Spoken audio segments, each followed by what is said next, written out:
Hello everyone, good evening to all of you. So इस class के अंदर हम आपके टीओ एंड एटीओ के एग्जाम में जितने भी क्वेश्चन पॉलिटी के पूछे गए हैं उनकी सोर्स ट्रेसिंग करने वाले हैं कि आपके जो क्वेश्चन है उनका सोर्स क्या क्या रहा है। सो पहले चलते हैं पहले क्वेश्चन के ऊपर। पहला है नीति आयोग से रिलेटेड क्वेश्चन। अगर आपने ठीक ठाक प्रिपरेशन की होगी, अगर आपने इवन एक दो बारी भी लक्ष्मीकांत पढ़ी होगी, तो आपको डायरेक्टली क्वेश्चन वहां पे statutory bodies, non constitutional bodies, executive bodies, इसमें आपको डायरेक्टली मिल जाएगा कि प्लानिंग कमीशन थी, फिर नीति आयोग आया, एग्जीक्यूटिव बॉडी थी, ये सारी चीजें आपको डायरेक्टली देखने को मिल जाएगी। तो अगर इसके सोर्स की बात करें तो डायरेक्टली आपका लक्ष्मीकांत से पूछा गया क्वेश्चन है, तो इजीली आप इसको कर सकते थे। ये इजी कैटेगरी के अंदर मैं इसको मानता हूं। ठीक है, सो डायरेक्टली अगर आप लक्ष्मीकांत को फॉलो करते हैं तो in that case you will be able to solve that question. Second question अपना एसआर बोमाई केस। सो एसआर बोमाई केस के अंदर आपको पता होगा कि ये केस पर्टिकुलरली प्रेसिडेंट की इमरजेंसी पावर से रिलेटेड था। इस केस के अंदर सुप्रीम कोर्ट ने 1994 के अंदर एक कहा था कि कौन कौन से केसेस के अंदर इमरजेंसी पावर का यूज करना प्रॉपर होगा, इम्प्रॉपर होगा। ठीक है, वो सारी चीजें जो है, या प्रेसिडेंट रूल लगाना जो है वो प्रॉपर होगा या इम्प्रॉपर होगा। तो ये भी आपका अच्छे से लक्ष्मीकांत के अंदर दिया हुआ है। ठीक है, तो अगर आपने प्रेसिडेंट वाला चैप्टर अच्छे से पढ़ा होगा तो उसके अंदर आप ये इजीली कर सकते थे। नेक्स्ट है बेसिक स्ट्रक्चर डॉक्ट्रिन। अब बेसिक स्ट्रक्चर डॉक्ट्रिन एक ऐसा टॉपिक है जो एक हर एक बच्चे बच्चे को पता होता है जो यूपीएससी की तैयारी करता है। ये बेसिकली आपका फंडामेंटल राइट्स के चैप्टर से रिलेटेड है। इसके अलावा amending power of the parliament से रिलेटेड भी है। ठीक है, तो पार्लियामेंट्री सोवरेनिटी और ये सारी चीजें कंसेप्ट इन सबसे इंटरलिंक है, और ये आपका पार्लियामेंट के चैप्टर में भी, फंडामेंटल राइट्स के चैप्टर में भी, ठीक है, और अमेंडमेंट प्रोसीजर के चैप्टर में भी आपका दिया हुआ है। तो अगर आपको आप लक्ष्मीकांत को फॉलो करते तो इस क्वेश्चन को इजीली आप टारगेट कर सकते थे। नेक्स्ट है फिर से आपका constitutional bodies, executive bodies, statutory bodies, ठीक है, नॉन कॉन्स्टिट्यूशनल बॉडीज, इन सब के बारे में पूछा गया है। तो अगर आपको पता हो तो फाइनेंस कमीशन जो है आर्टिकल 280 के थ्रू एक कॉन्स्टिट्यूशनल बॉडी है, तो आप इजीली इस क्वेश्चन को कर सकते थे। इसका सोर्स अगेन वही लक्ष्मीकांत के अंदर आपको इजीली मिल जाएगा। फिर आपका इलेक्ट्रोल रिफॉर्म्स के अंदर आई थिंक चैप्टर 72 के आसपास है, 71 72 के अंदर लास्ट के कुछ चैप्टर्स हैं, वो आपका टोटल ही इलेक्टोरल प्रोसेस से रिलेटेड है।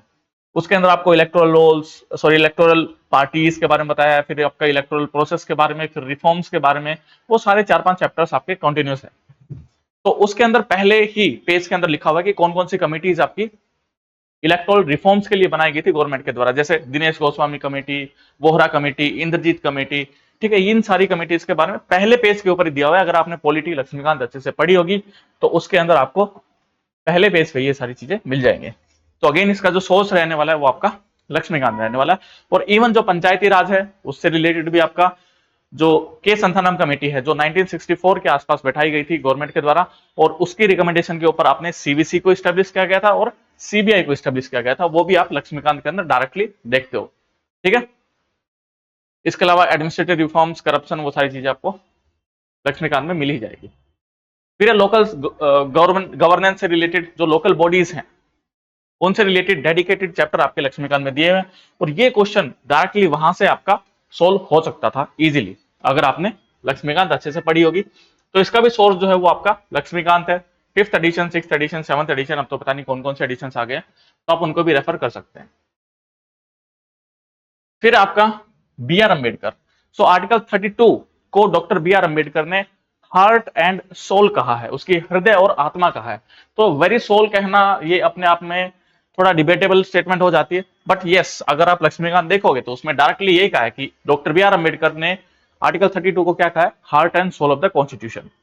ठीक है, और फिर आप इसके अंदर सुप्रीम कोर्ट और हाई कोर्ट के चैप्टर के अंदर आर्टिकल 32 एंड आर्टिकल 226 जो रिट जुरिस्डिक्शन है कि सुप्रीम कोर्ट का ज्यादा है, कम है, हाई कोर्ट का ज्यादा है, टेरिटोरियल किसका ज्यादा है, रिट का जुरिस्डिक्शन किसका ज्यादा है, किसका कम है, वो कंपैरिजन हम क्लासेस के अंदर भी अच्छे से करते हैं, और आपका जो लक्ष्मीकांत है उसके अंदर भी आपका अच्छे से कंपैरिजन दिया हुआ है। इवन जो फंडामेंटल राइट्स है उसके अंदर भी आपका ये दिया हुआ है। फिर नेक्स्ट क्वेश्चन आपका शेड्यूल से रिलेटेड की जो शेड्यूल्स हैं, जैसे first schedule, second schedule, third schedule, ये आपका जब पहले दूसरे चैप्टर के अंदर ही आप पढ़ते हो salient feature of the Indian constitution, तो उसके अंदर हम पढ़ते हैं कि संविधान जो है उसके पीछे आपके शेड्यूल दिए गए हैं, अनुसूचियां दी हुई है, और इन अनुसूचियों की एक ट्रिक भी होती है टीयर्स ऑफ ओल्ड पीएम, तो उसके हिसाब से आप कर सकते थे। अदरवाइज जो आपका फिफ्थ चैप्टर है, सिक्स चैप्टर है, जिसके अंदर हम यूनियन एंड इट्स टेरिटरी के बारे में पढ़ते हैं, संघ और उसके क्षेत्र। उसके अंदर हम पढ़ते हैं फोर्थ शेड्यूल के अंदर, यानी अंडर आर्टिकल 2 एंड 3 जब भी पार्लियामेंट स्टेट के अंदर कोई भी रीएडजस्टमेंट करती है, बाउंड्रीज को कम ज्यादा करती है, तो उसको फोर्थ शेड्यूल के अंदर भी अमेंडमेंट करना पड़ता है बाई सिंपल मेजोरिटी। तो ये आप डायरेक्टली कहां से पढ़ सकते थे? लक्ष्मीकांत से। ठीक है, नेक्स्ट है आपका अगेन, फिर मैं कहूंगा constitutional bodies, national commission, commission for SC and ST, article 338, 338A, 338B। ठीक है, ऐसे ही आपका जो ट्राइब्यूनल्स हैं उनसे रिलेटेड आर्टिकल्स ये पूछे जाते हैं हर एक एग्जाम में, और ये आपको क्लियरली लक्ष्मीकांत के अंदर मिल जाएगा।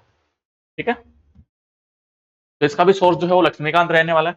इसके अलावा ये थोड़ा सा आप कह सकते हैं कि लास्ट टाइम भी एचपीएससी का एचसीएस हुआ था 1-2 साल पहले, तब उसके अंदर भी एक क्वेश्चन आपका पूछा गया था मैच ऑफ द फॉलोइंग में, कि भाई जो पंचायत है उससे रिलेटेड इलेक्शन कमीशन कौन से आर्टिकल के अंदर है, फाइनेंस कमीशन कौन से आर्टिकल के अंदर है।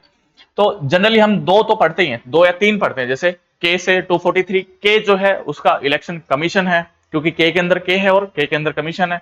आई में 5 है तो 243 आई फाइनेंस। तो ऐसे करके हम इन चीजों को पढ़ते ही हैं। ग्रांट सीनेट भी पढ़ते हैं आर्टिकल 275 के अंदर। ठीक है, और ये स्पेशल इंस्ट्रक्शंस है by the centre to the states, ये भी आपको पॉलिटी लक्ष्मीकांत में इजीली मिल जाएंगे। फिर लास्ट क्वेश्चन जो आपका था पूछा गया था वो था कमिटीज के ऊपर। ठीक है, जब आप making of the Indian constitution पढ़ते हो लक्ष्मीकांत के अंदर, तो पहला ही चैप्टर है उसके अंदर आपका कमिटीज बनाई गई थी, कि जो कॉन्स्टिट्यूएंट असेंबली थी उसके द्वारा।